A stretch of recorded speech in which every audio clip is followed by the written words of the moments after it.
Hello and welcome to the show. Today's question is, how do you elevate your brand by crafting the perfect elevator pitch? Now, some of you are not going to like my answer, and that's okay, because you can go somewhere else to get a different answer. My own answer is that you don't. You don't elevate your brand by crafting the perfect elevator pitch. Well, at least not in the sense that most people mean when they're thinking about that. And this is because brand is beyond projection. Because when people think about brand, they're thinking about projection, colors, logos, what else? Profiles, designs, all kinds of things. Things that you're trying to put before the world to project and to say things about you. You're trying to project stuff into the universe, as some people say in quote. But when we look at things from a sales and business development perspective, the brand is the sum total of people's experiences when interacting with you. So your brand is not just what you are telling the world that you are. It's not just your fancy logos and your colors and everything. But when customers interact with you, what do they think? When stakeholders interact with you, what do they think? The sum total of everything, what you're trying to project, and the experiences, the impressions that people get when they interact with you, that is what we call the brand from the sales and the business development perspective. It is something that I can speak on firsthand because I've tried selling financial products in the past, specifically insurance.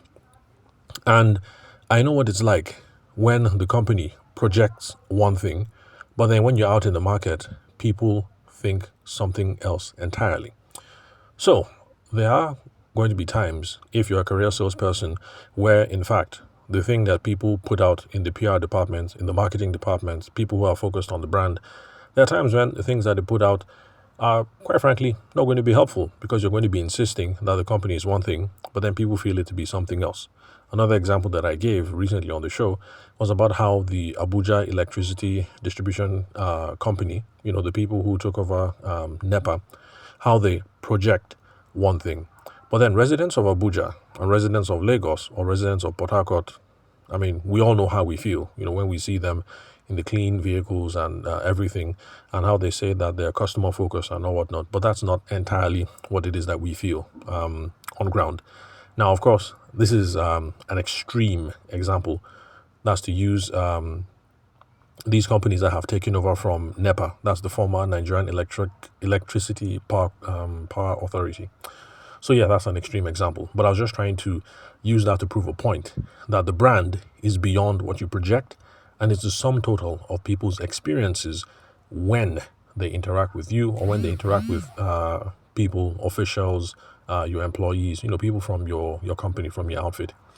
So the brand goes beyond your colors, your logos, your fonts, and your design.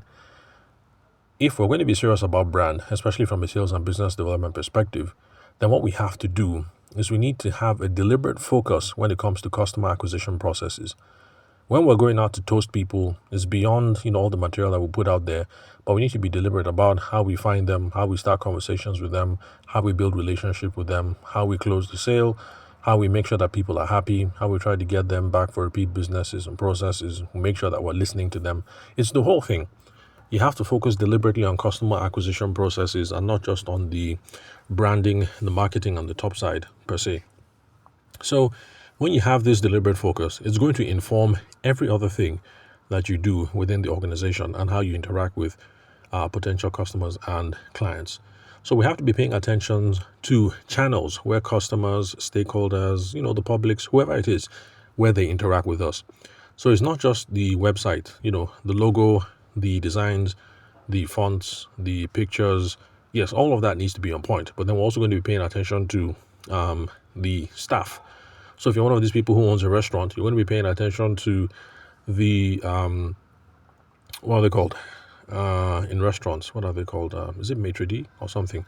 So you're going to be paying attention to the maitre d', the head person at the restaurant who is welcoming people, making sure everywhere is clean, things like that. Is he properly trained up? Is he clean? Does he talk good? He or she, whoever is doing the job.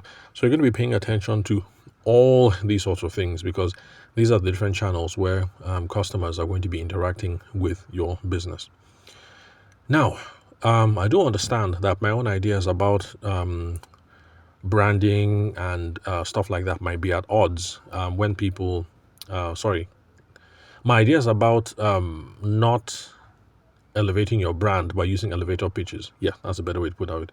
So I understand that it might be at odds with people in other industries because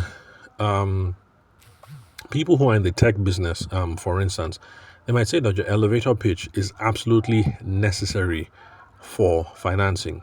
And in that sense, yes, you are correct. If you're going to start a fintech and stuff like that, then you need to have your elevator pitch nailed down. So that's absolutely correct. But however, let's look at what the elevator pitch means. The elevator pitch is you talking about why your product or your service or your idea is great. Now, there's absolutely no problem with that. It's just that usually in the tech space, when people are running around throwing out elevator pitches, they are talking about why they think the product or the service or the idea is great. Instead, this is what you need to do if you're in the tech space and you're worried about all these sorts of things, elevator pitches, brand, or whatnot, and your ability to raise finance. You need to try and focus more on understanding value. Now, what understanding value means is you're trying to figure out the problems that your customers have, your stakeholders are trying to solve, people who interact with your product, your service, your app. You're trying to understand them and you're trying to understand them and the things that they hold valuable, the problems that they're trying to solve. You're trying to understand those dynamics first.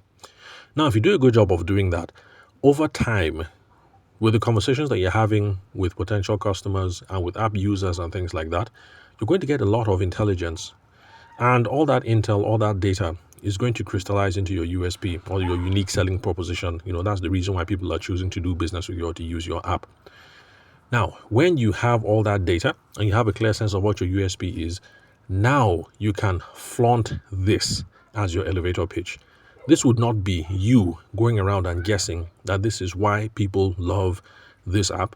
It'll be because you have concrete proof behind you that you have maybe 500 people that use the app. Of the 500 people that use the app, you've had conversations with 300. Of the 300, 100 said this is the reason why they're doing business with you. Maybe 50 people think this is what can be improved, blah, blah, blah. And so you can say confidently that this is your elevator pitch. So if you're in the tech business, yeah, sure, by all means, go ahead and get your elevator pitch. But just do things in reverse. Instead of coming out and beating your chest and saying this is why my app is great, finance me, rather come up with an MVP, that's a minimum viable product, and use that to test into the market first. What you're trying to do is you should be looking for product market fit, or what I like to call market validation. You're just trying to figure out, is there demand for this idea? Do people think it is a good idea, that this product or service is a good idea? So you're going to be able to figure this out from the number of people who buy what it is that you have, or who download whatever it is that you have, no matter how crude or no matter how simple it is. Of course, you should be having conversations with these people because you're trying to get feedback from them.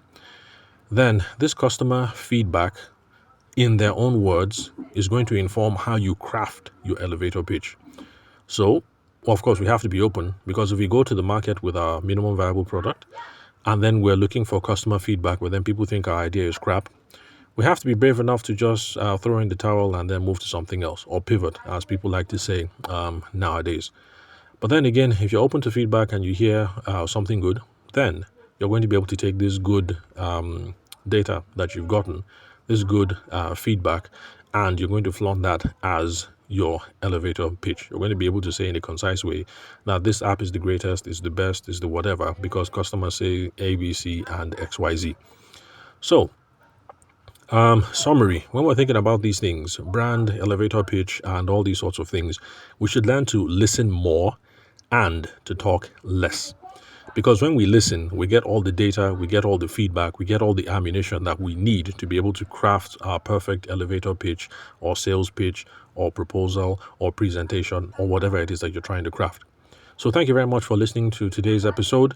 Please connect with me on LinkedIn. My name is Tavashima Ayede. I'm the host of the show. Don't worry about the spelling of my name. You can confirm it from the link where you're currently listening to this episode. Thanks for your time and attention. I'll catch you guys at the next recording.